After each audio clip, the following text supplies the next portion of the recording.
Hey guys, it's ProjectMak here again. I'm bringing you something a little bit different today that you'll notice, and that is myself, Flux and Josh, and Fluff's last round of zombies.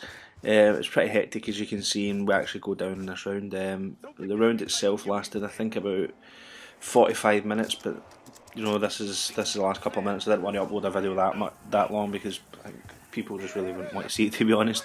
So this is just to prove we did get to 33. We weren't cheating, as you can see. I know a lot of people said that we might have been.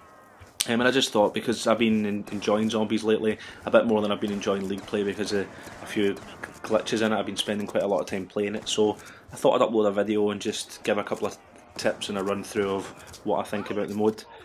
As obviously I'm sure you can guess, this commentary is going to be a little bit different to my normal one. I'm going to be talking for the most part about zombies, and why it's the mode that I'm enjoying the most at the moment. Okay, so just a little intro into Black Ops 2 Zombies, for people that haven't already played it yet. This mode that I'm playing just now is called Transit. In my opinion, it's the primary game mode of Zombies on Black Ops 2, and it's centred around a bus that basically moves between 5 different locations.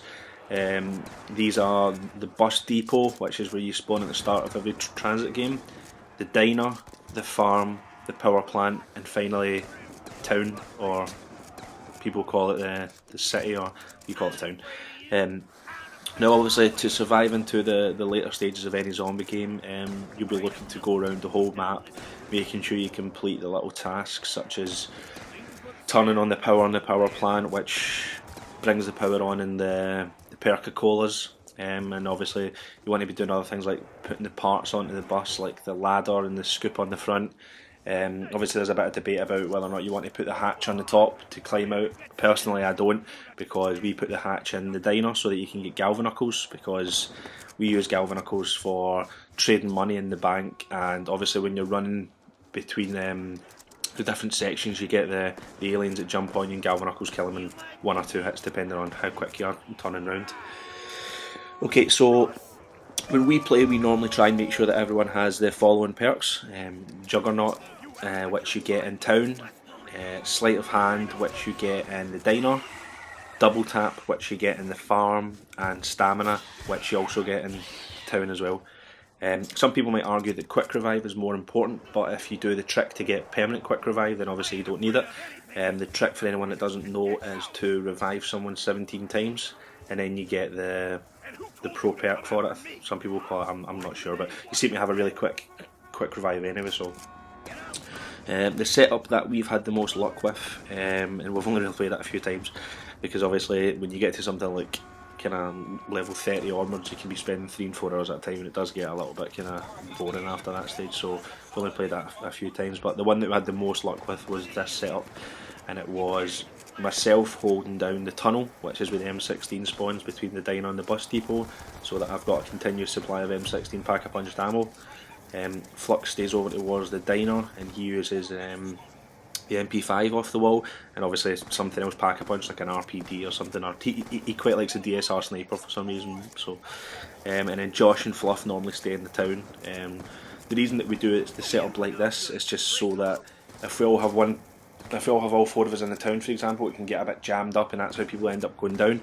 So if we split off separately but stay in pairs, then it means that we've got enough room that we're not going to get jammed up, but we're also close enough that we can help each other. Like Flux being in the diner means that he can come up to the tunnel and revive me before I die, and obviously the 2 of them in town, it's easy enough that way.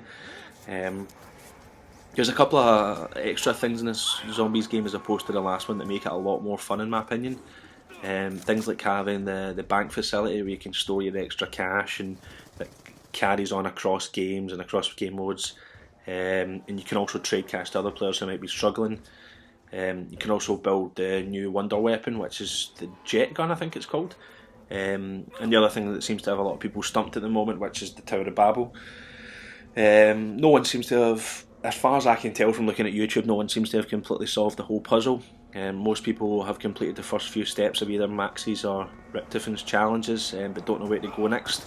I think people have an idea it's something to do with the nav card, but no one really seems to know what it does. So it's quite nice to have something that keeps you playing it and keeps you guessing. Treyarch this time seem to have given us a completely separate game in Zombies. The last one was obviously just a game mode and just ran about the same bit getting kills, whilst this one there seems to be a bit of challenges involved and a bit of an actual storyline, which is different and quite nice, to be honest. There are other game modes in Zombies other than Transit.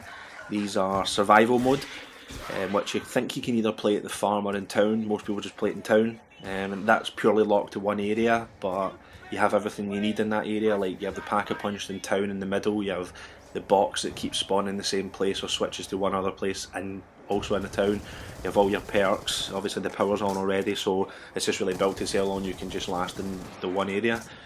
The other game mode that I haven't really played very much, I've only played it once or twice, is Grief, which is 4v4 and also looks quite fun. Probably need to get into that a bit more before I can talk about it, to be honest.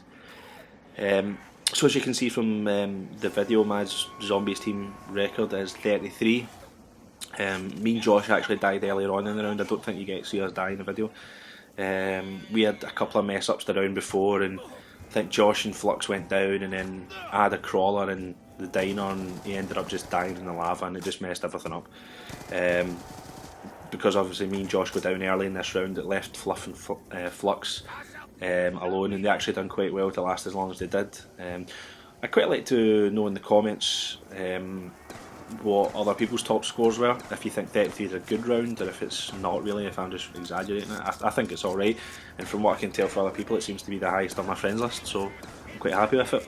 Probably try it again, but it actually took us, we started playing at 11 o'clock at night and stopped playing at 5 in the morning, so it took us a long time to get this far. But that was a lot of running about and completing challenges and that as well, so it did take a long time.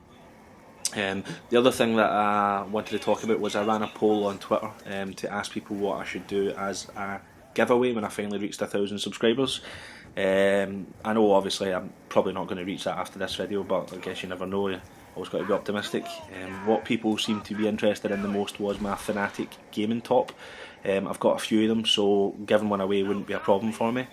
When I reach 1,000 subscribers, I'll probably post a question in a video, just a question that not everyone will know the answer to, and I'll do a draw from the people that get the question right, and then whoever gets it, I'll just obviously find out their address and get the top sent down to them if they'd be interested in it. Some people obviously aren't going to be interested in it, so that's up to them. Anyway guys, that's me done for the video. I'm going to have another one up probably before the weekend, which will be between a scrim between ourselves and Prof, I think. People might be interested in that, and I'll maybe do a breakdown of the hardpoint and show a couple of tips and tricks as to why we're moving and when we're moving and where we've got people sitting to control spawns, because I've had a lot of requests to do stuff like that. So that's the end of the video guys. As always, please like, subscribe and follow me on Twitter. Cheers.